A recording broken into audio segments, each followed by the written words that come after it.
So we have a series of holes that we have to accurately drill in order to mount our steam bent comb on top of all these spokes and spindles.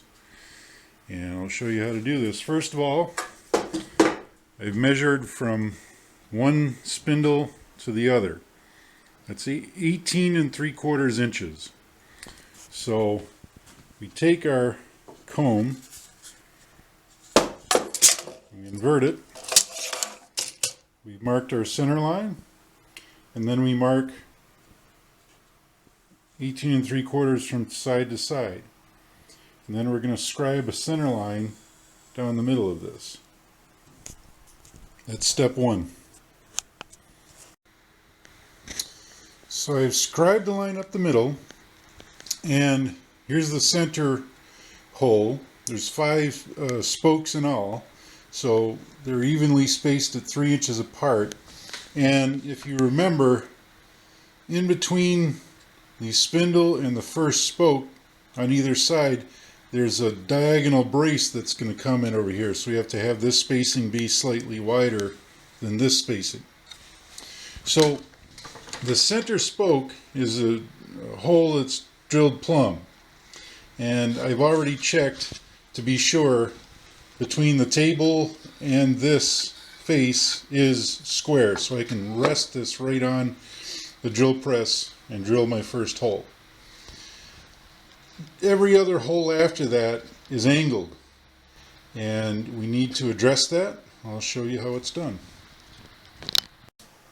Okay, so I have the spindles in the seat, and I've marked on the back the location of either spindle. I'm going to rest the curved comb on top of it, and what you're going to find is your tick marks won't line up perfectly with the top of each spindle because the outside diameter of this is slightly larger than your center line where the actual hole is going to be drilled. So line it up as best you can on either one, and then with it resting there, you're going to sight from the top. So get your eye where that spindle is straight up and down in your field of vision. And you make a mark at the top where the center of the spindle is, and you make a mark at the bottom where the center of the spindle is. It's going to look like this. This is where the hole is located. This is where I marked the spindle as it lay. And this is my sight line. So we're going to draw a straight line from this mark to this mark. And the angle between this surface and this line is where we set our drill.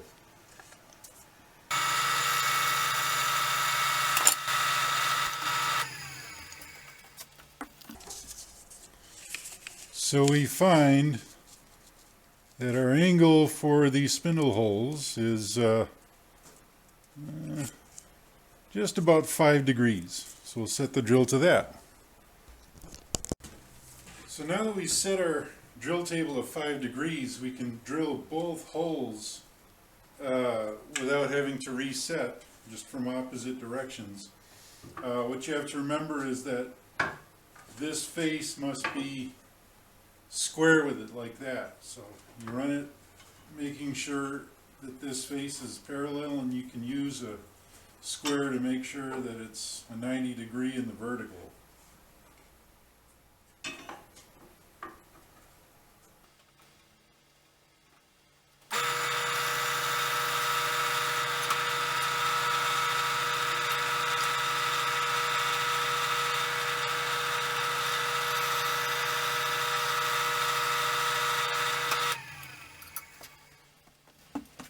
So now that we have our comb mounted on the 2 side spindles, we can mark our spokes to cut them to length.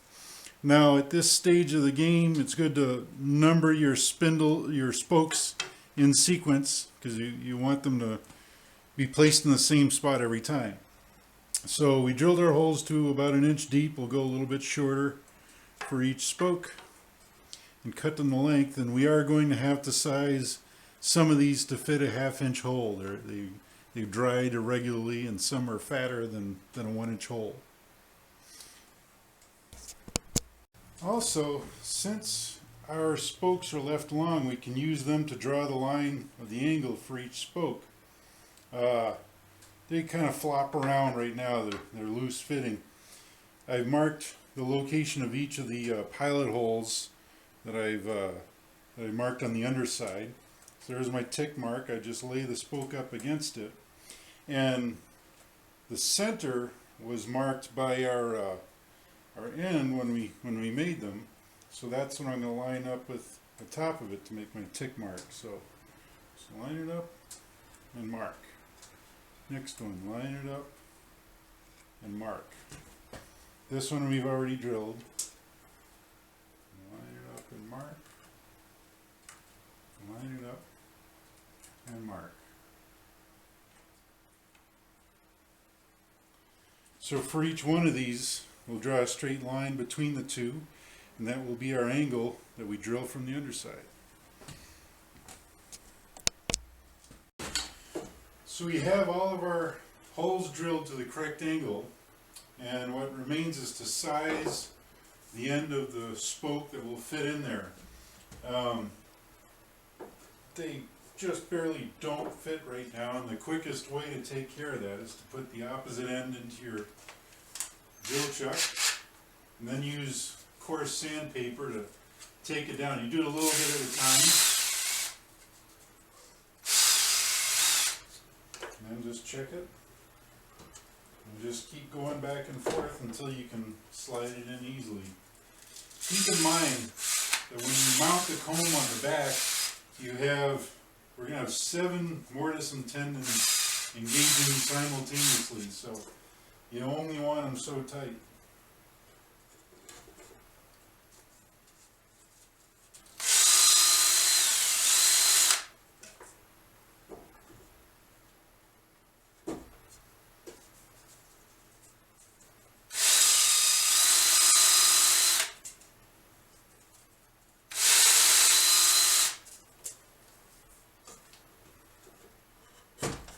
There we go, that's one.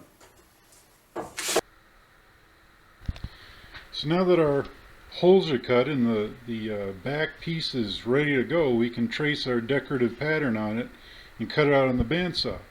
And the reason why we waited up until now to do all this is that the process of working with it, this thing can get banged around and all that, so you might as well do all your finish work at the very end.